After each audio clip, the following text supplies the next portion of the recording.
From the Library of Congress in Washington, D.C.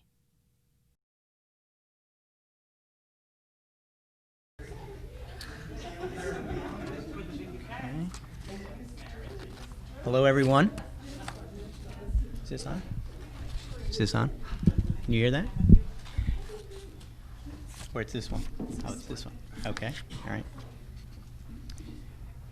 Hello, everyone. Welcome to the first of the quarterly programs for fiscal 2008, sponsored by the Serial and Government Publications Division. Our last program was the August seminar, Tapping the Exceptional Resources of the Library of Congress for the American Educators in Journalism and Mass Communications, in which several divisions cooperated to provide a curatorial overview for the AEJMC conference attendees. Since the opportunity for staff to indulge in-depth research into the division's collection is a luxury due to our day-to-day demands, it is always a pleasure to learn from scholars who have used our collections to support their research. Today's program is no exception. Julie Goldsmith will be speaking on the topic of her dissertation, The People's Art, the Chicago Tribune's Transformation of Visual Journalism and Printing in the Early 20th Century. Julie is well qualified to speak on this topic. She is presently manager of the Chicago Tribune Historical Collections at Michigan State University, where she is also working on her dissertation at the College of Communication, Arts, and Sciences. She has a master's degree in journalism from Northwestern University and has taught a variety of courses on journalism history, print media, and mass communications. In addition to public affairs positions at several academic institutions, Julie has worked as a TV news editor on CNBC, a features writer for the Indianapolis Star News, and as a medical reporter. She is being recognized for her reporting, notably with the 1998 Women in Communications Clarion Award for hard news at a major daily for her Indianapolis Star article on Indians' illegal population might be booming. Her diverse academic and professional background makes her eminently qualified to discuss the people's art in the Chicago Tribune. Please welcome Julie Goldsmith.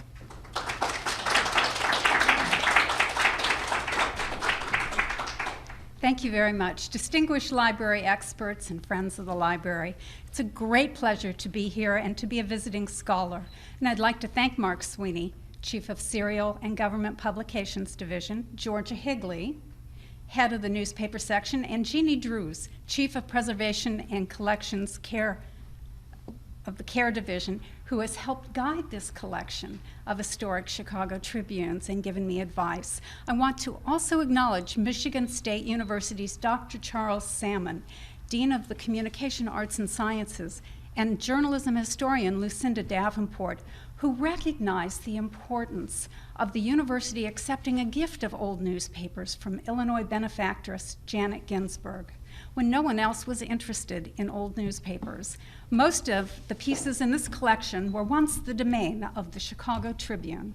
The newspapers date from 1880 to 1949 and could not find a home because most institutions do not save old newspapers anymore, or original newspapers. As the manager of the collection, I've tried to make sense out of what all these disparate images meant. Most people study the content of newspapers. What I discovered was a collection of printing innovations over decades. My research is based on seeing some 4,300 original newspapers, on patents, on personal papers, on oral histories, and of course secondary sources. So I'm going to show you a few treasures created in large part through the employees of the Chicago Tribune. The title of my talk, The People's Art, deals with the transformation of printing in the early 20th century. In the era of yellow journalism, the Chicago Tribune took the most difficult path that any publisher could take toward success. At the turn of the 19th century, the Chicago Tribune began a quest to invent new methods to achieve exquisitely detailed pictorial art in full color. Instead of turning to sensationalism to achieve success, the employees of the Chicago Tribune chose to invent everything that their imaginations could dream of to create full color. Speed drying color inks, paper, photographic processes, and printing presses. And they used all of these inventions to showcase the leading news artists and creative artists of the day. This was not art for art's sake. Their pictorial vision of democracy inspired their spirits of invention. Their pictorial vision illuminated the central role of the printing press to democracy. This quest for full-color pictures would last 50 years, beginning in the late 1890s. The employee inventors constantly refined the color, and this resulted in the democratization of art, the people's art. And at the same time, the artists themselves were documenting everyday life. Instead of importing art and culture from Europe, the Tribune advocated self-sufficiency and appreciation for American artists and regional life, especially after World War I and America's realization of her resourcefulness. The Chicago Tribune published news illustrations from one of 50 staff artists who were leaders in the era, and they also commissioned artists. And they reproduced art masterpieces featured in museums. Consumers would buy the Sunday paper for a nickel or a dime, and they would frame them and put them up in their houses in the Great Depression. The Chicago Tribune's invention of the color rotogravure press in 1922 remains the preeminent method for mass-producing color art. It is used today by National Geographic and Parade magazines, and it accounts for 60% of the European magazine printing today. We live in an era today somewhat similar to the sensationalism that gave fine newspaper printing its roots. This is a story about choosing between sensationalism and explorations of knowledge. So let me tell you why people were so passionate about printing.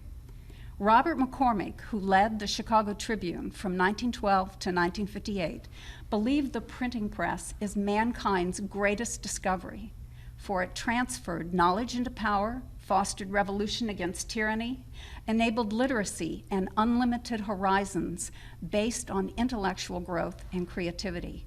Elite ruling classes no longer would have a lock and key on literacy, and that included the ownership of pictures. Reading, despite struggles against censorship, became a necessity for daily living, and news was easily accessible due to high-speed press work. McCormick had fought in the trenches of World War I, and he returned from war with the belief that Americans should establish their own cultural identity, and therefore the heights of the printing achievements came after World War I. He contributed 10 significant inventions himself that prevented stop losses in printing and created efficiencies that allowed the inventions for color to occur. This became an industry standard called the McCormick press.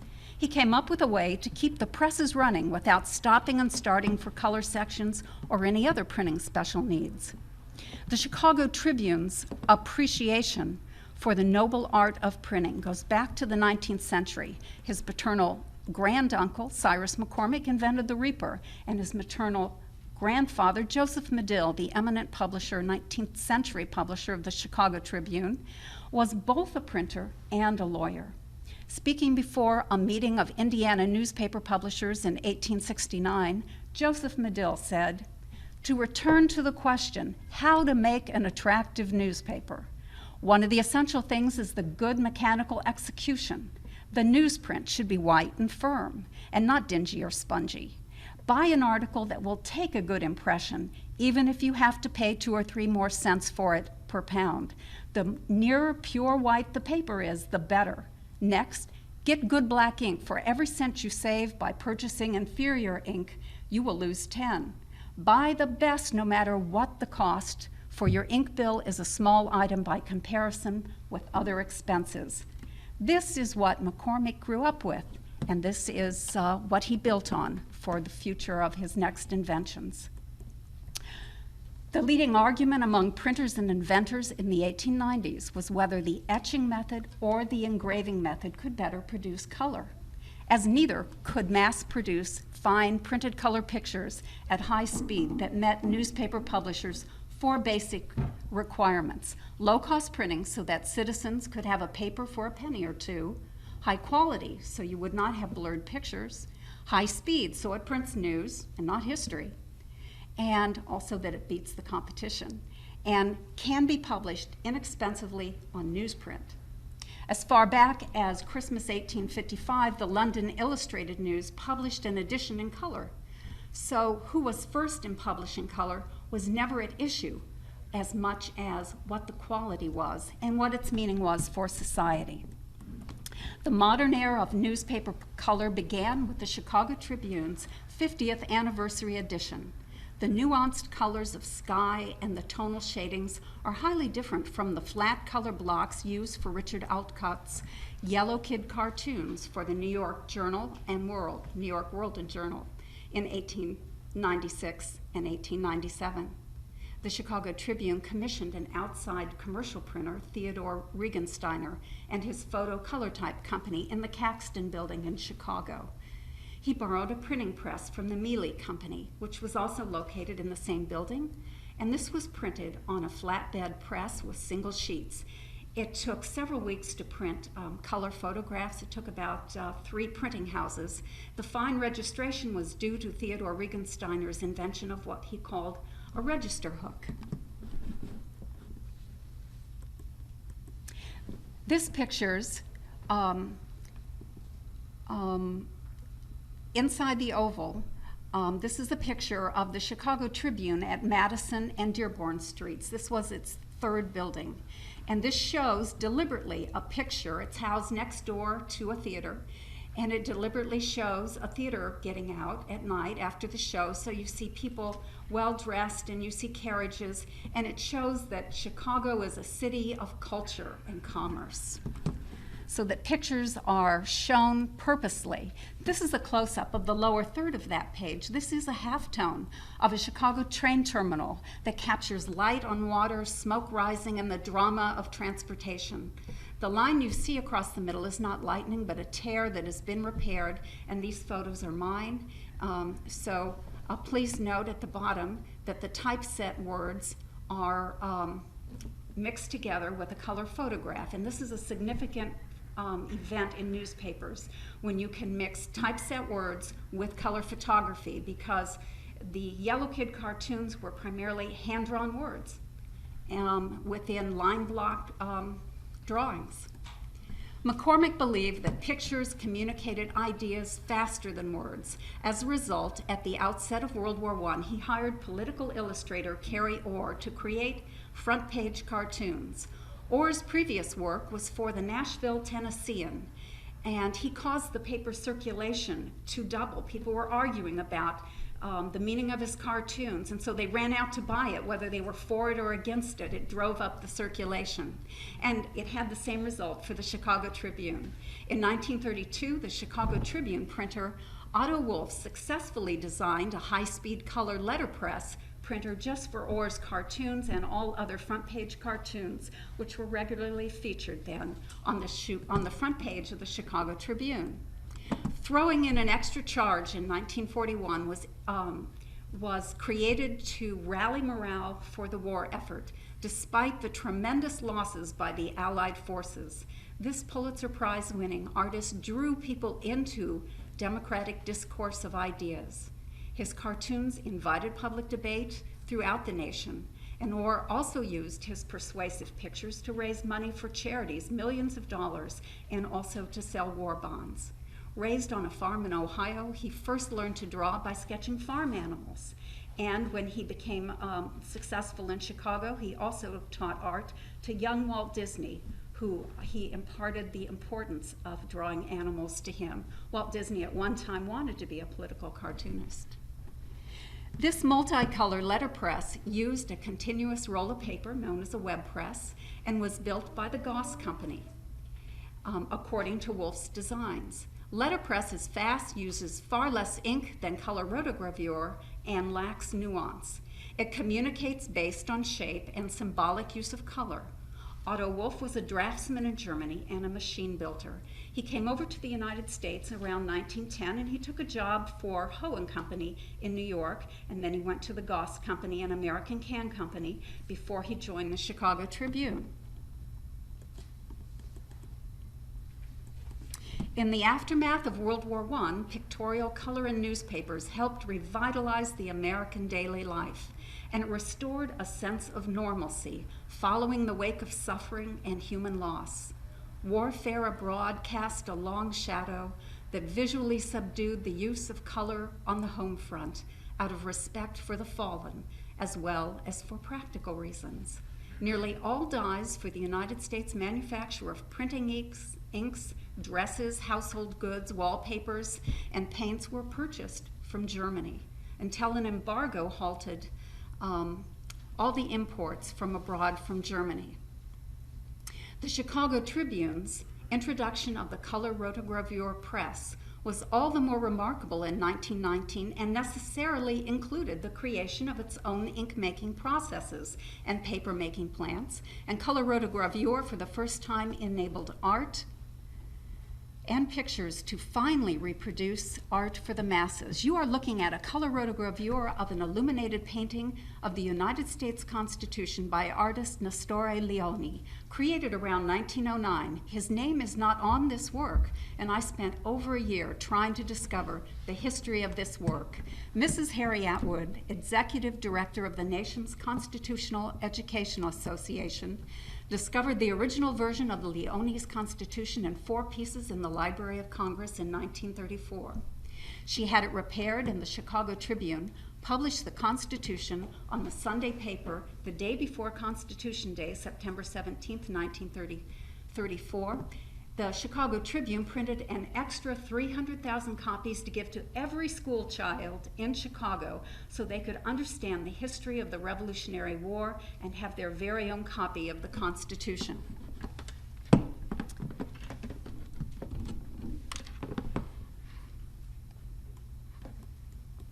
I discovered who created this when I found an article about a lawsuit.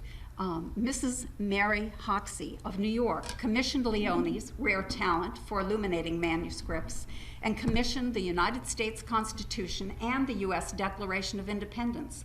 In 1910, she sold both American works to the Cambridge University Press, which was dissatisfied and sued her. They did not like the use of Middle English treatment of words, and there were some misspelled words in the Declaration of Independence. In 1914, the Library of Congress seemed to take a different view, and the library exhibited 13 of Leoni's illuminations on American history. Leoni illuminated the national documents of Italy, musical works for the Philharmonic Society of Florence, and a book cover for German Emperor Wilhelm II. His artwork has mistakenly been attributed to George Sproul, a rare bookseller from New York. The Chicago Tribune printer John Yetter invented color rotogravure between 1914 and 1918. On the brink of World War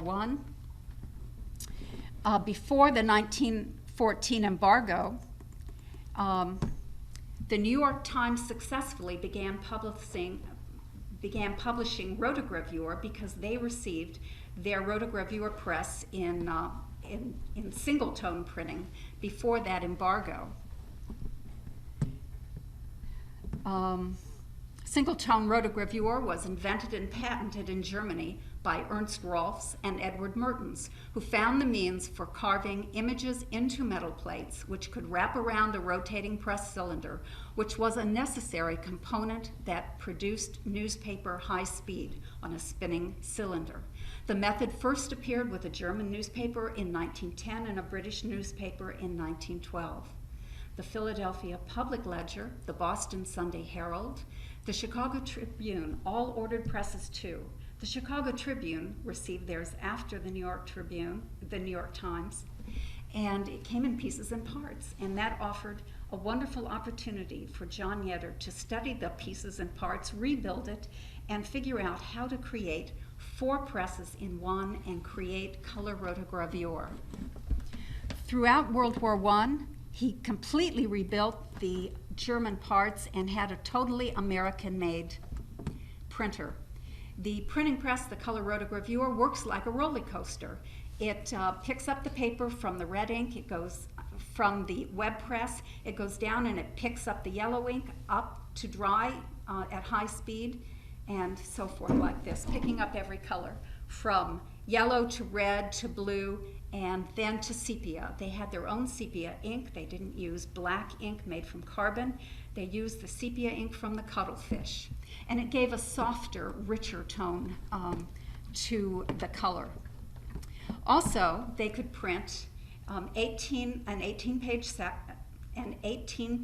section of color rotogravure in 24/100ths of a second. And that is certainly faster than an eye blink, and the ink had to dry very quickly.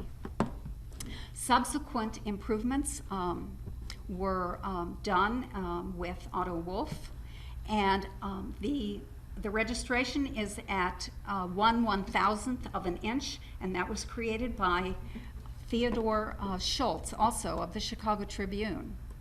Previously, if you tried to print in full color with the rotogravure, a cut sheet of paper was run through the press, one sheet at a time and at one color at a time, and after it had dried, then another press was inked with another color, and that went through, and that had to dry, and then you'd put your third primary color, and then you'd put your key plate color in black or brown. So all of that had to dry, and you couldn't do more than 1,200 papers at a time that way. John Yetter began working at the Chicago Tribune in 1899. His father, Miles Yetter, was a printer and a Civil War correspondent for the Chicago Tribune. John Yetter's older brother, Henry, also worked at the Chicago Tribune, and John Yetter's son, Frank, went over to start the color rotogravure press at the competing paper, the Pulitzer paper, the St. Louis Post-Dispatch, and he helped them then open their color rotogravure plant and print a 230-page newspaper to celebrate their 50th anniversary, and that included 72 color rotogravures. And then color rotogravure swept the nation. The major newspapers all had color rotogravure plants, the Washington Post, the LA Times, and around the late 1930s. And they began to emphasize popular expression, regional art, and a deep appreciation for regional culture, because newspapers are local and they were able to highlight local culture. For many artists, realistically depicting the external world could not adequately express their ideas and feelings. Instead, they wanted to express the spirit of the machine age. The invention of color rotogravure helped popularize Expressionism and modern art movements because they relied on shapes and color. American Expressionism has a rhythmic vitality, and the rhythmic order of its shapes and color brings vitality that can be signified greater with the spirit through the colors than by a realistic portrayal of life around us in the external world. And this was the view of the American Expressionists, the spirit of the moment rather than the literal rendering of an image. This painting of the Tomb of the Unknown Soldier was created by the Chicago Tribune editorial cartoonist Gar Williams. As a colorist, Williams' paintings carried a weight wholly dependent on variations of tone and not caricature. He created popular social cartoons about just plain folks in the daily newspaper. Williams' painting of the Tomb of the Unknown Soldier captures the sense of grief that pervades the setting. While other people are present, a male figure is in the background, Williams uses colors and shapes to define the essential feelings of loss, respect, and honor. He was born in Indiana, and he attended the Cincinnati Art Academy and the Art Institute of Chicago before joining the Indianapolis News and the Chicago Daily News, and then he joined the Chicago Tribune from 1921 to 1935. The Chicago Tribune celebrated the Midwestern genre of illustration, which was emblematic of hope, family, and just plain folks and family values. In the machine age, when living has been intensified and movement accelerated, art has taken on an intensity of color and a vigor of statement. In the 1930s, art historian Sheldon Chaney celebrated the significance of American Expressionism and helped define it and explain it to people. This official poster for the Chicago World's Fair in 1934 expresses that spirit of new technologies for color. The 1893 Chicago World's Fair displayed the White City illuminated with electric lights and the thrill that electricity brought. The 1933 and 1934 Chicago World's Fairs brought floods of lights and color, new technologies for color photography.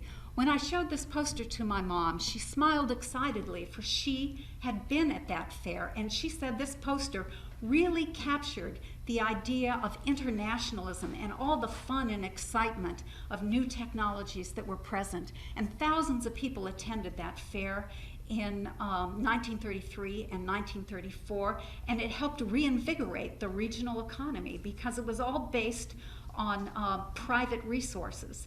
And A. Raymond Katz made extensive use of symbolic color when he tried to show this spirit. This poster appears to be an underwater scene, but of course it's not. It's not the bluest sky. And Miss Chicago, who is pointing to the World's Fair, is wearing a doughboy hat, and she has an elongated arm that really looks more like an octopus. The fertile earth looks almost like sea moss.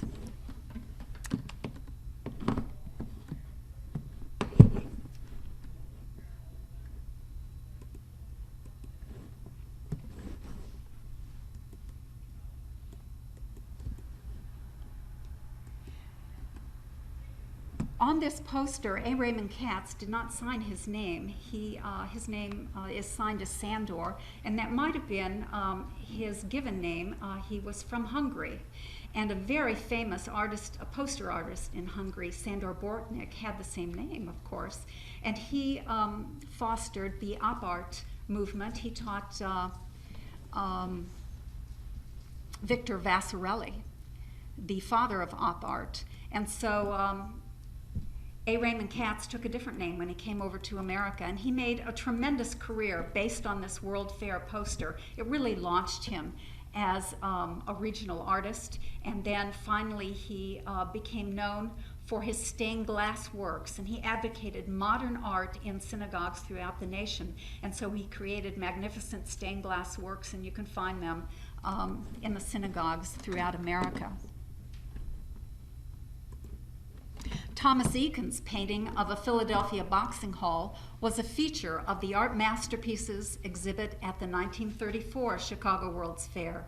A unique honesty characterized the painters of the American artists at that World's Fair, which was among the greatest art exhibits in the first part of the 20th century. It was a social comment not made with words, but described with all passion through paints and disseminated by the Chicago Tribune. If you notice, the paper quality of this painting by a Chicago artist is exceptionally white. Even 76 years later, I tested a sample of papers for acidity and found that they are not rag paper, which suggests they are not acidic.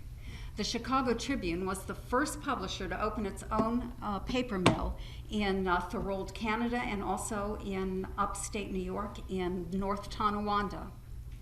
The paper had to be porous enough to absorb the color ink and had to be hard enough to reflect the colors.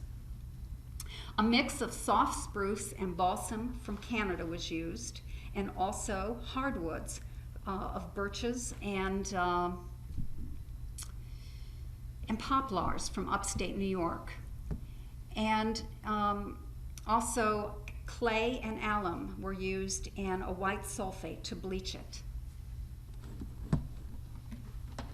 It had to absorb enough because the ink going at those high speeds through the color rotogravure press could easily smear across the page. So the drawing time, the paper was all very important. The inks, the paper, and the machine all working together. Richard Chase, his aim was to paint Chicago and to paint it recognizable only as Chicago and not any other community in America or Earth. He was from Kansas, and he moved to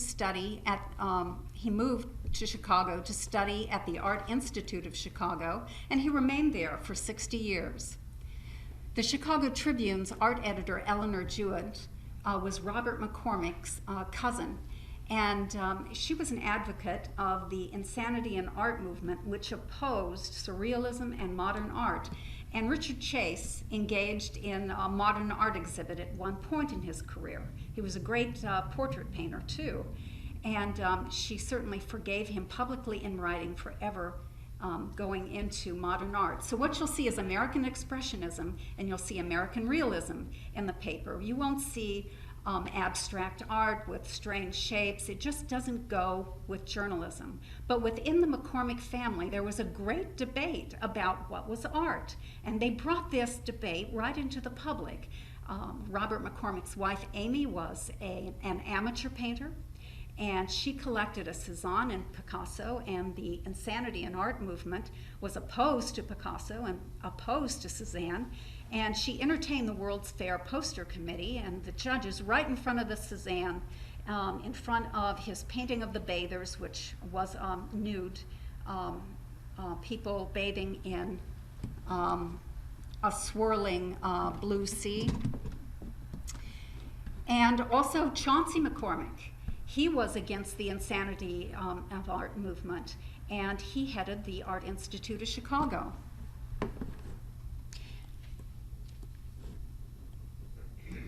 This was another controversial painting by Grant Wood.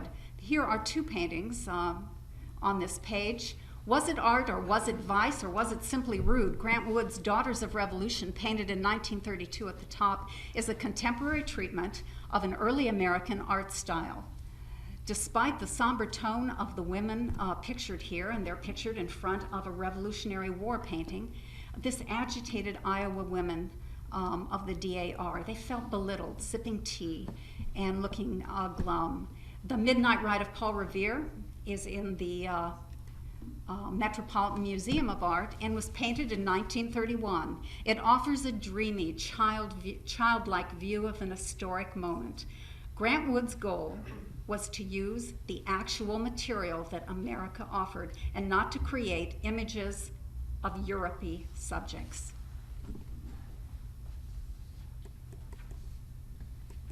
With the onset of spring, in 1931, the Chicago Tribune published 6 lithographs of John James Audubon of birds that Midwest readers might commonly view. 2 types of robins: red-winged blackbirds, bluebirds, crows, and golden-winged woodpeckers. Audubon moved to the United States in 1803 after his formal art studies in Paris and settled in Cincinnati, where he taught art. He dedicated his life to describing, cataloging, and painting the birds of North America, and traveling up and down the great rivers of our nation, Mississippi and the Hudson and the Ohio, and painting in watercolors. In the first half of the 20th century, photography was made to look like oil paintings. And oil painters, of course, wanted to try to make their works look realistic and look like they were photographic. And this has been highly retouched. It's a portrait, of course, of Franklin Delano Roosevelt on his second term in office, running for office. And even though the Chicago Tribune opposed Franklin Roosevelt, they did these magnificent portraits so people could also frame them for their homes. In 1919, the Chicago Tribune funded the opening of the Illustrated Daily News, a pictorial paper in New York. And photography Harry Warnecke worked for the New York Daily News, because the Illustrated Daily News was also known as the New York Daily News.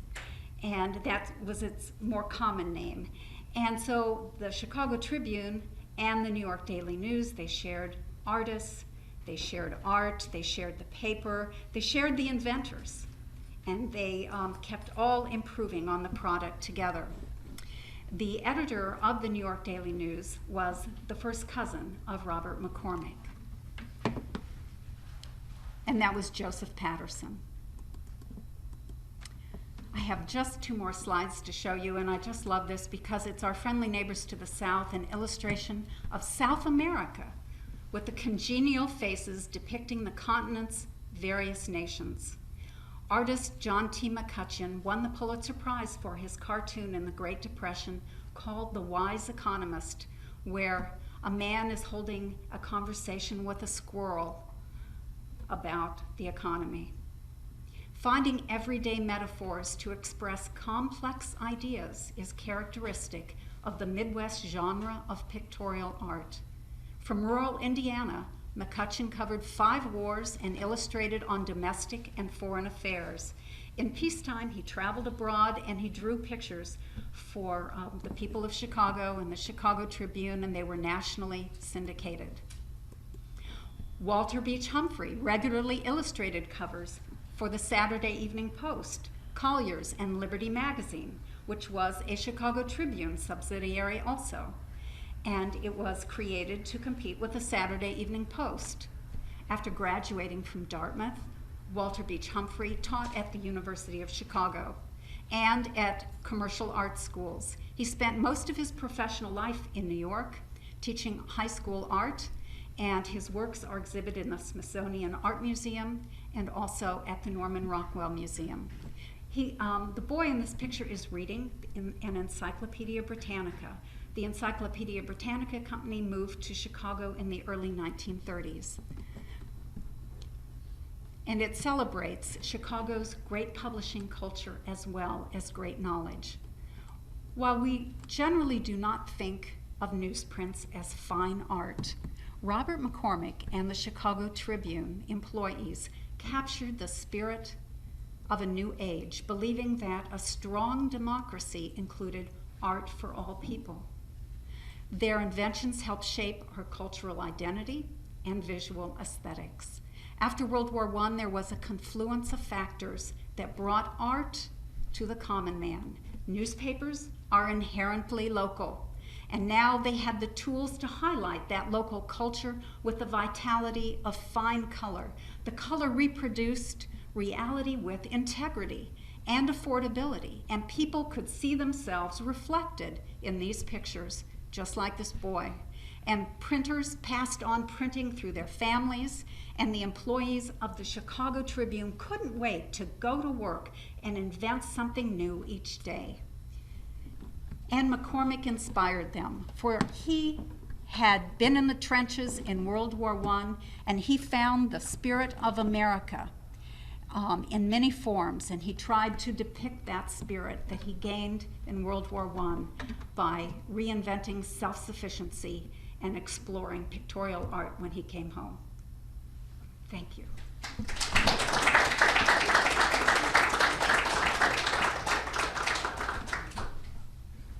Does anybody have any questions? I haven't talked too long. Yes. Mark?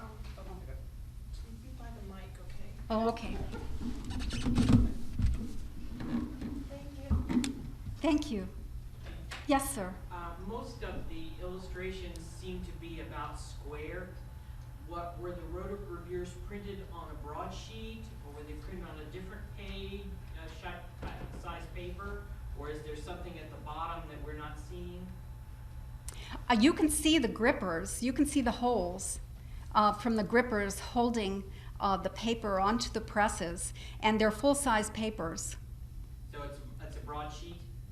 Well, I think of a broadsheet as something quite small. And I don't know how you're defining a broadsheet. These are regular size newspapers, about 24 inches by 18. A blanket size. Because some of the earlier ones in the 19th century were a smaller size. Okay. And these were larger than those smaller size. I guess then my question is, why does your picture look square? What's Okay, this is a technological problem we're having. Okay. All right. This is a 21st century technological problem. Yes, this is a completely vertical image, but we're having trouble with the plasma TV and this wonderful plasma TV. It's beautiful, yeah. Okay, sorry. Yes. Now, you mentioned about the use of the sepia was derived from the cuttlefish.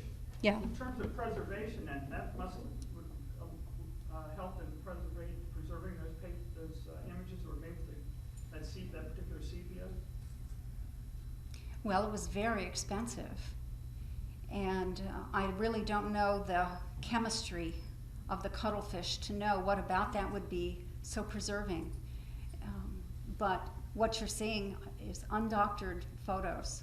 So whatever they used, whatever John Yetter used when he invented those color inks really were lasting. You talked a little bit about how the color reviewer spread out of the Chicago Tribune to the St. Louis, Pulitzer St. Louis paper. How did the other dailies in Chicago compete with Chicago Tribune's use of color, or how did their use of it, their investment in that, force them in any way to mimic what was being done in the Chicago Tribune, you know? Well, I do know that the Chicago Tribune and the New York Daily News had the highest circulations in the nation. They rapidly shot up, and nobody could compete with them. And for a long time, the Chicago Tribune far surpassed all other Chicago newspapers. So I don't know if they adopted color. I don't know that they did. Hopefully I can investigate that a little further. But it was very hard for anybody to compete with the Chicago Tribune and the New York Daily News. Because the LA Times alone couldn't get their rotogravure plant going until the late 1930s. It's a very costly endeavor. Yeah. Did over time then, did the cost overtake the rise in readership to keep the paper really,